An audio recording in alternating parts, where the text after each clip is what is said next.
The Zumbro Railroad bridge wrecks of 1866 at Rochester, Minnesota caused a lot of headache, cost, and delay on the Winona and St. Peter Railroad. The Winona and St. Peter Railroad was one of the first railroads in the state of Minnesota, with planned construction from Winona to St. Peter. They broke ground at Winona on June 9, 1858, when James Buchanan was the President of the United States.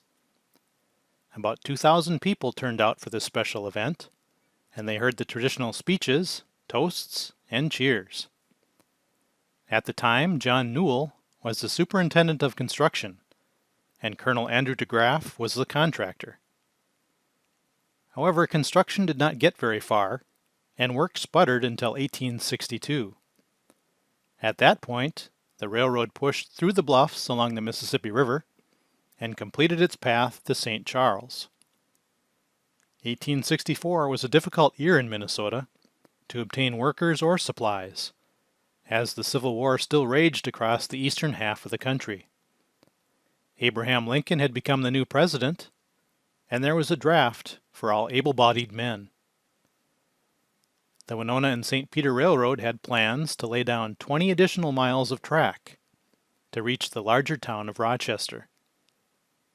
To reach the primary part of town, they had to bridge the South Fork of the Zumbro River. In July of 1864, the Rochester City Post noted the arrival of the machine for driving the bridge piles. At the same time, a large force of men began building the bridge structure across the river. It was a complicated process. The track iron and the railroad cars, shipped from the east, arrived in Winona by steamboat from La Crosse, Wisconsin. Much of the wood for the railroad ties and bridge beams was cut in Wisconsin and floated down the Chippewa River. Low water levels in the Chippewa in 1864 prevented the easy rafting of ties to Winona. Despite the challenges, the Winona and St. Peter pushed west from St. Charles, laying about 3 miles of track per week. Meanwhile, after convincing the businessmen of Rochester to contribute depot grounds and additional compensation, the railroad decided to build their depot on the north side of town, between Main and Franklin Streets. A local brick and stone mason, John Enke, received the contract to lay stone foundations for the new depot and elevator. John Enke had also experimented with the brick manufacturing business and became one of the first brickmakers in Rochester. The elevator was located on the west side of Franklin Street and would be 40 feet tall and hold 40,000 bushels of wheat. Of the two buildings, the railroad took more pride in the elevator, saying it resembled a high latticework bridge.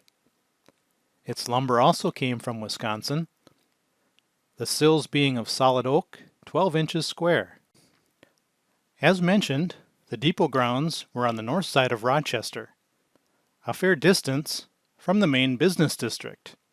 The courthouse was located on the west side of town, several blocks from the depot.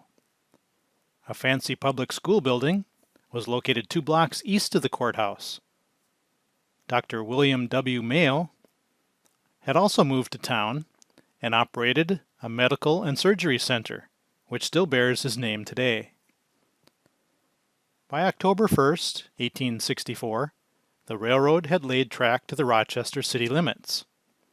However, it still had to finish the bridge across the river and level the approaches.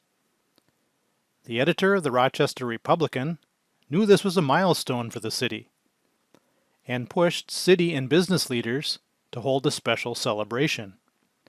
He felt Rochester had the means to hold a celebratory event for several hundred guests, knowing the city would also benefit from the arrival of the railroad. He wrote that this should be the occasion of a grand jubilee.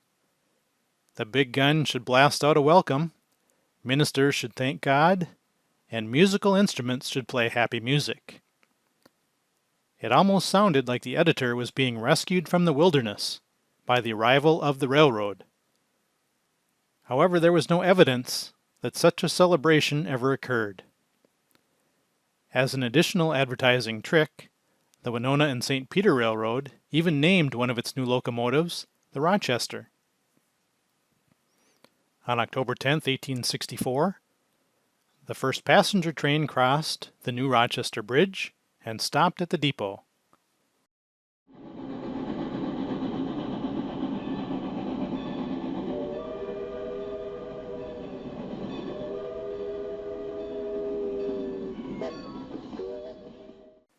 Once again, the festive Rochester Republican editor wrote, "All hail the Union strong and true. All hail the glorious railroad, too. All hail to Graff and all his crew." The editor of the Rochester Post also expressed his joy at the arrival of the new railroad. He wrote, "Jubilate, jubilate," on hearing the first whistle of the locomotive. He continued, "The iron bands have been bolted down, and commercial interests have cemented the chain of friendship between Rochester and Winona." Rather oddly, he stated, "Even now we find ourselves punching our heads occasionally to assure ourselves that we are not dreaming." He did admit that he would enjoy riding in a comfortable passenger car, newspaper in hand, and bless his lucky stars that they lived in the days of railroads. The railroad published a new timetable with one morning passenger train and one afternoon passenger train. The Rochester connection brought many new advantages for the railroad. It was given thousands of acres of land to sell to new settlers who wanted to have a farm close to a railroad. Specifically, any land within 15 miles of the railroad line was property of the railroad to sell and use as the means to push further westward. From its completion point in Rochester, 15 miles of land on either side of the track was a lot of farmland. Its desired endpoint of St. Peter was on the Minnesota River. Steamboats had primarily serviced the interior towns along the Minnesota River for quite some time, so river towns like St. Paul, Hastings, and Red Wing were their traditional supply points. With the rail connection to Rochester and stage service to Mankato and St. Peter on the Burbank line, Superintendent Newell claimed the Winona and St. Peter could undercut the current rates by 65 cents per 100 pounds. That was a significant savings for merchants along the Minnesota River. The route from Winona to Rochester passed through several rapidly growing towns. Minnesota City contained a half dozen houses, more or less, scattered about more like a farming community than a compact city or village. Stockton was nestled among the hills, with its neat church spire pointing to the heavens. Passing through the bluffs was like the Allegheny Mountains in miniature. The road wound around precipitous hillsides, crossed high bridges, the locomotive almost leaping from one bluff to another. It passed through great chasms cut into solid rock, before emerging from the steep ascent into the level and open prairie. Lewiston was the first stop on top of the bluffs. It was still in the rolling hills, but was much flatter. At Utica, there were considerable quantities of wheat purchased and forwarded by rail to Winona. St. Charles had sprung into considerable importance since the advent of the iron horse. New buildings had been erected in all directions. And still, the sound of the saw and hammer was everywhere. Dover had good houses and pretty farms.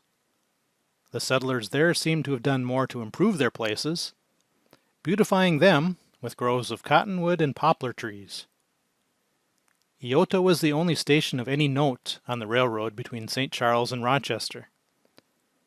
Eota was surrounded by a wheat-growing country of unsurpassed productiveness. There were miles upon miles of wheat fields, interspersed with growing corn, around Chester. Huge stretches of sod were broken, and fields were thickly dotted with stacks of grain. Rochester, the ever-beautiful city, was also growing. The new courthouse on College Hill presented an imposing front and did justice to its stately location. The completion to Rochester also brought accolades to the railroad officials. DeGraff's crew presented him with a magnificent gold-headed cane as a token of their appreciation. In 1864, DeGraff would have been 52 years old. DeGraff's men had a ton of respect and regard for him, and they wanted him to know it. The cane was made of rosewood and was engraved with the words, A. DeGraff, from his friends of the Winona and St. Peter Railroad. Can you imagine what something like that would be worth today?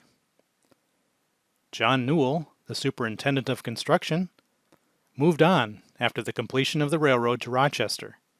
In 1864, he would have been 34 years old.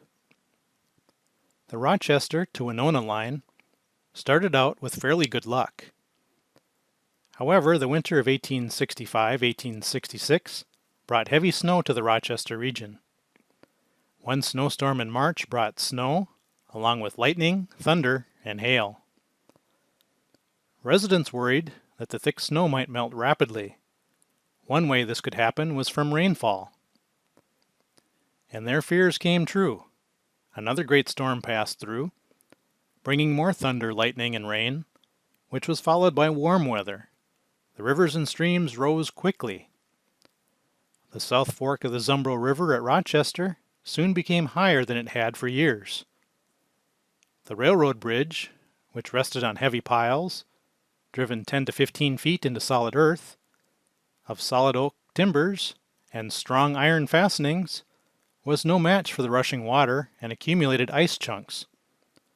Rails were wrenched in half as though they'd only been twigs. In the early morning hours of April 4th, the bridge gave way, and about 130 feet was carried downstream. This is a representation of what the bridge may have looked like, with an accumulation of ice chunks pushing against it. Most of the Howe Truss Bridge was likely broken away. The river quickly fell again, and the bridge was thoroughly repaired in just 1 week. In an odd twist of fate, another rain event struck the Rochester area later that summer, in early August. Heavy rain fell over several days. By August 7th, the Zumbro was higher than ever before known. At dawn, the sounds of worried voices and cries of distress were heard. The church bells tolled. Yells of "People are drowning" were heard, along with the roar of rushing water. The Rochester Republican called it the Great Flood, the highest water ever known in Rochester. Again, the railroad bridge was hit hard. About 100 feet of the bridge was carried off, leaving the ties with rails attached, swinging in the open air like a suspension bridge. Heavy cable chains helped to stabilize the structure, and planks were placed on top of the ties, making an improvised footbridge for citizens to cross in safety. A St. Paul photographer heard about the Great Flood and arrived in Rochester just in time to take a series of views at the peak river height. One local newspaper said that Whitney succeeded in capturing a view of both historic and artistic interest. I am not sure if any of these views still exist. With the second bridge washout of 1866, the Winona and St. Peter Railroad decided to construct a new, more substantial bridge, one that could withstand the rushing water and huge ice cakes. 3 stone piers were laid to support the bridge structure, one main one in the center of the river. The length of the bridge would be 230 feet, consisting of 2 equal spans. The bridge was 18 feet wide, 21 feet high, enclosed at the sides, and covered with a shingled roof. This 1869 bird's-eye view of Rochester shows the new railroad bridge. However, disaster struck for a third time. As a westbound passenger train crossed the new bridge on November 24th, men were still working on the upper structure. A rope attached to the upper timbers caught something on the rear car, and before the train could be stopped, the entire structure was wrenched into pieces and thrown into the river below. This example shows how a rope could have been dangling down and how it could have caught on something on top of a passenger car. Most of the bridge was knocked into the river below. Being November in Minnesota, there was some ice on the river. About 150 feet of the new framework for the bridge was hurled into the water below. 7 men who were working on the bridge were all knocked down as well. Luckily, they all survived. Like the 2 big floods, this bridge disaster was also top news. The St. Paul Daily Press carried the news on its front page. One of the workers jumped on top of a passing car. He was injured by falling timbers. Another man was thrown onto the east bank of the river. He sustained internal injuries. One man, who clung to a timber in the water, floated around for some time until a boat could reach and rescue him. He was also injured. A 4th man fell into the open water near the bridge and was carried by the current underneath the ice. Only one of his arms worked, but he managed to swim back to open water. The remaining 3 men also suffered from a variety of injuries. There was one story of heroism. The brakeman on the rear passenger car remained at his post through the accident. Despite being injured by falling timbers, he helped to stop the train. If the train hadn't stopped, the passenger car may have derailed and fallen into the river as well. So the bridge was repaired for a 3rd time, and the Winona and St. Peter Railroad continued its westward push. Check out my other YouTube videos and my website at mnbricks.com.